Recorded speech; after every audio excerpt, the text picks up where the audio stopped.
পাহাড়, পর্বত, ঝর্ণা, জলস্রোত সবকিছু যেন ছবির মতো সুন্দর।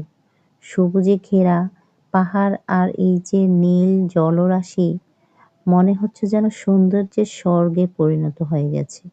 নৈসর্গিক সৌন্দর্যের অপার সৌন্দর্য ঘিরে আছে এই শহর।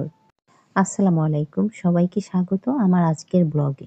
আজ আমরা চলে এসেছি কমলগঞ্জ একটি লেক খুব সুন্দর। এটা হচ্ছে মৌলভীবাজার কমলগঞ্জে। এখানে বিশাল একটি লেক আছে। এই লেকটি আজ আমরা ঘুরবো আর আপনাদের সাথে শেয়ার করব। আশা করি সাথে থাকবেন। লাল পাহাড় থেকে আমরা এখানে চলে এসেছি। আর সময় লেগেছে ১.৫ থেকে ২ ঘন্টা।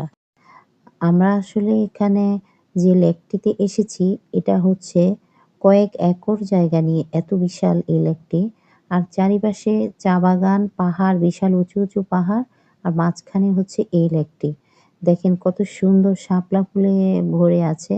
আর শীতের অতিথি পাখিরা সব এখন দেখা যাচ্ছে না কারণ হচ্ছে এখন মধ্যাহ্ন টাইম। সেজন্য এখন সকাল আর হচ্ছে বিকেল অতিথি পাখিরা সবসময় তাদের ঝাঁকে, ঝাঁকে এসে এই লেকটিতে বসে। আর হচ্ছে পাশে আশেপাশে সব খাবারের দোকান থেকে স্টল যত আছে সবকিছু এখানে পাওয়া যাবে। আর পাহাড়ের মধ্যে অনেক সুন্দরভাবে সিঁড়ি দিয়ে উপরে ওঠার জন্য করে দিয়েছে যা দেখেন এত সুন্দর লেক, এত সুন্দর পরিবেশ, এত সুন্দর প্রাকৃতিক সৌন্দর্যকে ঘিরে আছে এই এলাকাটিতে কিন্তু এখানে কোনো টিকিট নেই, এখানে কোনো ভয় নেই। মানুষ আছে, অনেক লোকজন এখানে, অনেক দর্শনার্থী এখানে আছে। আর অন্যান্য জায়গায় কিন্তু কোথাও আমি দেখিনি কোথাও টিকিট বা কোনো রকমের টাকা পয়সা লাগবে। এমনিতেই আসলে ঘুরে যায়। তবে লাল পাহাড় থেকে এখানে দূরত্ব ১ থেকে ১.৫ ঘন্টার মতো লাগছে। আমরা সরাসরি লাল পাহাড় থেকে এখানে চলে এসেছি। এইসব জায়গা ঘুরে দেখতে অফুরন্ত সময় হাতে নিয়ে আসতে হবে। স্বল্প সময়ের মধ্যে এসব জায়গা ঘোরা দেখা সম্ভব না। কারণ এক জায়গা থেকে আরেক জায়গার দূরত্ব প্রায় ২ ঘন্টা হবে। তো আবার এখানে হাঁটতে যেহেতু পাহাড় যেহেতু এ এরিয়াতে অনেক বিশাল জায়গা জুড়ে, তো স্বল্প সময়ের মধ্যে ঘোরা সম্ভব না। তো সেজন্য অনেকটা সময় নিয়ে আসলে তো ঘোরা সুন্দরভাবে মনের মতো ঘোরাফেরা সম্ভব। আর এই যে পাহাড়ের উপরে উঠে এসেছি, এখান থেকে দেখেন লেকটা কত সুন্দর লাগছে।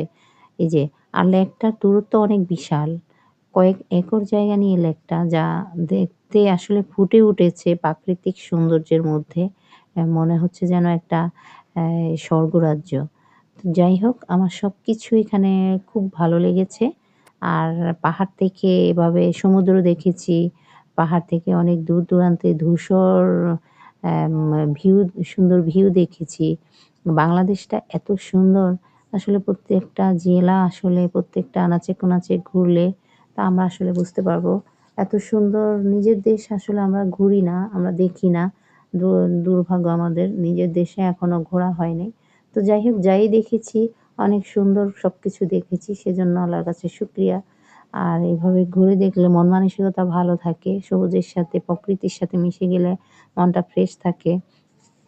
এখানে বন্যপ্রাণীরা বিশেষ করে বানরের দলবল সহ একটু পর, পর হাজির হয়।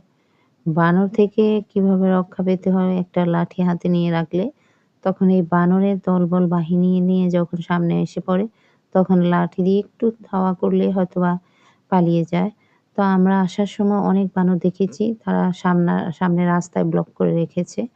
তারপর আমরা যখন মানুষ বেশি একটু তাড়িয়ে দিয়েছি তখন চলে গিয়েছে। কিন্তু ২-১ জন থাকলে মনে হচ্ছে বানরে আক্রমণ করতে পারে।